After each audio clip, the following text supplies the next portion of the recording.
ဝိုင်းမော်မြို့နယ်ရွှေညောင်မင်းရွာကိုစစ်တပ်ကလေရင်ဖြင့်ဘုံကျဲမှုပြည်သူများထိခိုက်မှုရှိပြီးကားများမီးလောင်ပျက်စီးဖားကန်တွင်လည်းစစ်တပ်ပစ်ခတ်တော်လက်နက်ကြီးချိမှန်တေဆုံးတဲ့ဒီကလေးငယ်2ဦးကိုယနေ့မြေမြုပ်တကြိုကချင်ပြည်နယ်ဝိုင်းမော်မြို့နယ်ရွှေညောင်ပင်ရွာကိုအချမ်းဖက်စစ်တပ်ကလေရင်ဖြင့်ဘုံကျဲခြင်းကြောင့်ပြည်သူများထိခိုက်မှုရှိပြီးကားများမီးလောင်ပျက်စီးခဲ့ကြောင်းဒေသပြည်သူများကရန်ကုန်ခေတ်သစ်သတင်းဌာနထံသို့ပြောဆိုပါသည်ယနေ့ဖေဖော်ဝါရီလ4ရက်နေ့ညနေ9:00နာရီခန့်တွင်ဝိုင်းမော်မြို့နယ်ရွှေညောင်ပြင်ကျေးရွာကိုအချမ်းဖတ်စစ်တပ်ကတိုက်ပွဲဖြစ်ပွားခြင်းမရှိဘဲလေရင်ဖြင့်ဘုံကျဲတိုက်ခိုက်ခဲ့ကြောင်းအချမ်းဖတ်စစ်တပ်၏ဘုံကျဲတိုက်ခိုက်မှုအတွင်ကားဝက်ရှော့တစ်ခုကိုထိမှန်ကပြည်သူများထိခိုက်မှုရှိပြီးကားများလည်းမီးလောင်ပျက်စီးခဲ့ကြောင်းသိရပါသည်စစ်ခွေးတွေဝိုင်းမော်မြို့နယ်ရွှေညောင်ပြင်ကျေးရွာကိုစစ်မဖြစ်ဘဲကျဲသွားတာအဲဘက်မှာကတပ်တွေလှုပ်ရှားတာမရှိပါဘူးဘာထီးတွေတိုက်ပွဲမှာလည်းမဖြစ်ဘူးကားဝက်ရှော့တစ်ခုကိုဘုံထိမှန်ပြီးကားတွေမီးလောင်ပျက်စီးသွားတယ်လို့သိရတယ်ပြည်သူတွေထိခိုက်မှုရှိတယ်လို့သိရပြီးမြဲအရေးအတွက်အတိအကျတော့မသိသေးဘူးဟုဒေသပြည်သူတဦးကပြောဆိုပါသည်ထို့ပြင်ကချင်ပြည်နယ်ဖိုင်ကန်မြို့မိုးကရွာကိုစစ်တပ်ပစ်ခတ်သောလက်နက်ကြီးကြီးကြက်ရောက်ပောက်ကွဲ၍တေဆုံးခဲ့သည့်ကလေးငယ်2ဦးကိုယနေ့ဖေဖော်ဝါရီလ4ရက်နေ့တွင်မြေမြုပ်တကြိုလိုက်ကြောင်းဒေသပြည်သူများကရန်ကုန်ခေတ်သစ်သတင်းဌာနထံသို့ပြောဆိုပါသည်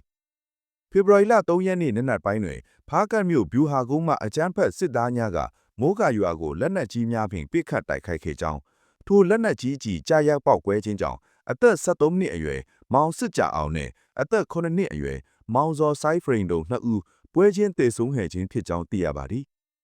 အလားတူဖေဖော်ဝါရီလ2ရက်နေ့ကလည်းဖားကန်မြို့အခြေဆိုင်အကြမ်းဖက်စစ်တပ်၏ဗျူဟာကုန်းမှဖားကန်မြို့မှာရက်ကွက်နှင့်ငှက်ပြောတော်ရက်ကွက်အဆက်ရှိအထက်တန်းကျောင်းကိုလက်နက်ကြီးများဖြင့်ပစ်ခတ်တိုက်ခိုက်ခဲ့သောကြောင့် KG ကျောင်းဆောင်ပေါ်ကြားရောက်ပောက်ကွဲခဲ့ပြီးလီဒန်းကျောင်းသား2ဦးနှင့်ကျောင်းသူ2ဦးထိခိုက်ဒဏ်ရာရရှိခဲ့ကြောင်းသိရှိရပါသည်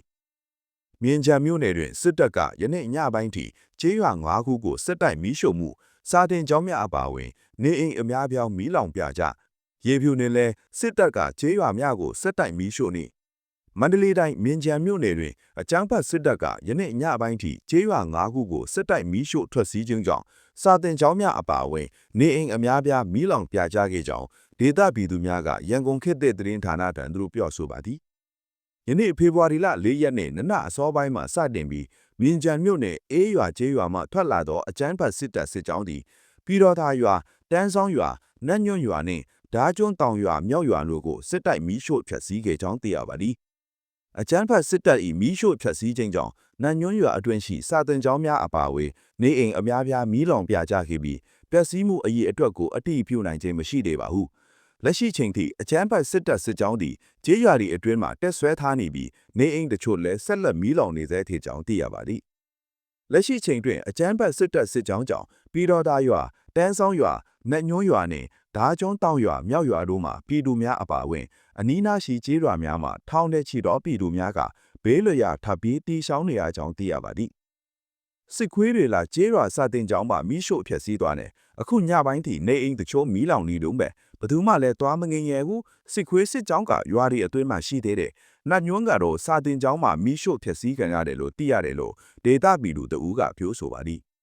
အလားတူတနင်္သာရီတိုင်းရေးဖြူမြို့နယ်တွင်လည်းအကြမ်းဖက်စစ်တပ်ကတစ်တော်ကြောင်ရွာနှင့်ရလိုင်ရွာတို့ကိုမီးရှို့ဖျက်ဆီးခဲ့ကြောင်းဒေတာပြည်သူများကရန်ကုန်ခေတ်သစ်သတင်းဌာနထံသို့ပြောဆိုပါသည်ဖေဖော်ဝါရီလ3ရက်နေ့မှစတင်ပြီးရလိုင်ရွာကိုစစ်ကြောင်းထိုးရောက်ဝင်စီးနင်းနေသောအကြမ်းဖက်စစ်တပ်စစ်ကြောင်းသည်ကြီးရွာအတွင်းရှိနေအိမ်များကိုယနေ့ဖေဖော်ဝါရီလ4ရက်နေ့ထိ2ရက်ဆက်မီးရှို့ဖျက်ဆီးနေခြင်းဖြစ်ကြောင်းထို့ပြင်စစ်ကြောင်းသည်တစ်တို့အကြောင်းရွာကိုလည်းယနေ့နံနက်ပိုင်းတွင်ထပ်မံဝင်ရောက်စီးနင်းပြီးနေအိမ်များကိုဆက်လက်မီးရှို့နေကြောင်းသိရပါသည်နေအိမ်ပျက်စီးမှုအခြေအနေကိုတော့မသိသေးပါဘူးစစ်ခွေးစစ်ကြောင်းကရွာထဲမှာရှိနေသောပျက်စီးမှုအတိအပြုနိုင်ခြင်းမရှိသေးတာတိုက်ပွဲထစ်တာမရှိပါဘူးစစ်ခွေးတွေကပြည်သူတွေနေထိုင်တဲ့နေထိုင်ရွာကိုရည်ရွယ်ချက်ရှိဝင်ရောက်ဖျက်ဆီးနေတာလို့ဒေသပြည်သူတအူးကပြောဆိုပါသည်